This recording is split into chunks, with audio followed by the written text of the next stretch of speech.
অভিষেক ব্যানার্জি কে? ও মালটা কে? Which person? যে কিনা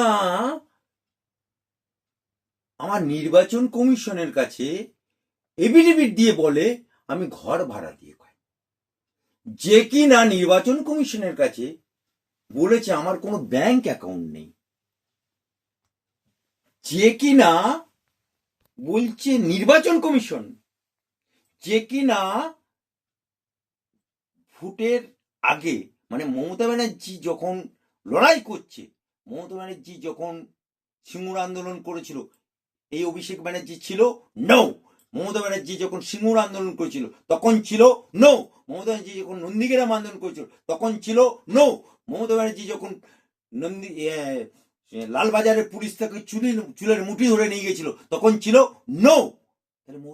তাহলে মমতা ব্যানার্জি যখন ক্ষমতায়ন হয়ে গেল, ক্ষমতায়ন হওয়ার পরে ডায়মন্ড হারবারে সোমেন মিত্র ছেড়ে দিল, সেখানে ওই জায়গাটা ভ্যাকেন্ট হতে ও নাকি দিল্লিতে এমবিএ পড়ছিল।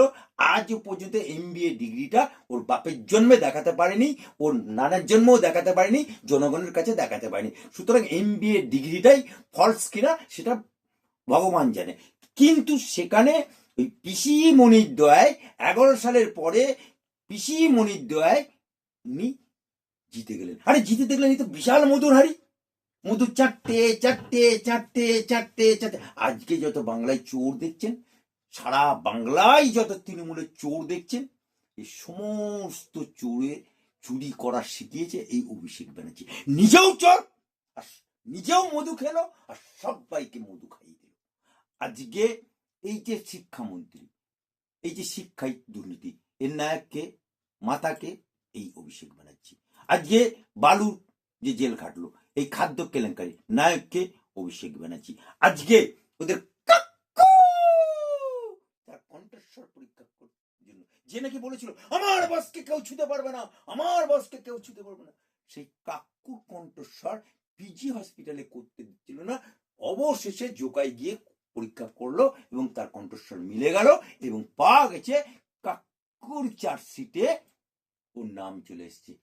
এই অভিষেক ব্যানার্জি বলেছিল না আমার বিরুদ্ধে যদি এতটুকু কেউ অভিযোগ পায়, আমার বিরুদ্ধে কেউ যদি কোনো অভিযোগ করে, কিছু করতে হবে না, থানা পুলিশ ইডি সিবিআই কিচ্ছু করতে হবে না, কোনো জেল জরিমানা কিচ্ছু করতে হবে না, আমি ফাঁসির মঞ্চে ধরে যাব। আজকে বাংলার মানুষ, তুমি বিনয় বাদল দীনেশ না, অভিষেক ব্যানার্জি তুমি স্বাধীনতা সংগ্রামী না, তুমি মাস্টার দা সূর্য সেন না, তুমি হচ্ছ আসামি। তাই আজকে কাকুর চার্জশিটে তোমার নাম চলে এসছে। এবার কি বলবে বাবাজন? কই ফাঁসির মঞ্চেতে তুমি ঝুলছো না? কই তুমি ফাঁসির দড়িতে ঝুলছো না? তাহলে ওয়াদা তোমার কোথায় গেল? নটকল অভিষেক ব্যানার্জি, তুমি কি বলেছিলে লোকসভা ভোটে ঘাটাল মাস্টার প্ল্যানে? ওখানে দেবকে দাঁড় করিয়ে হাত তুলে বলেছিলে কেন্দ্রের টাকা চাই না, আমার রাজ্য সরকারের, আমার পিসির সরকারের টাকায় আমি ঘাটাল মাস্টার প্ল্যান করে দেবো, শুধু দেবকে আপনারা এবারে জেতান। কেন্দ্রের ডিসেম্বর পর্যন্ত টাইম নিয়েছিলে, কোথায় গেল তোমার ঘাটাল মাস্টার প্ল্যান? ওয়াদার পর ওয়াদা করে যাচ্ছ, কিন্তু বাস্তবে তুমি রূপ দিতে পারছো না। তাই চোরের আবার বড় গলা।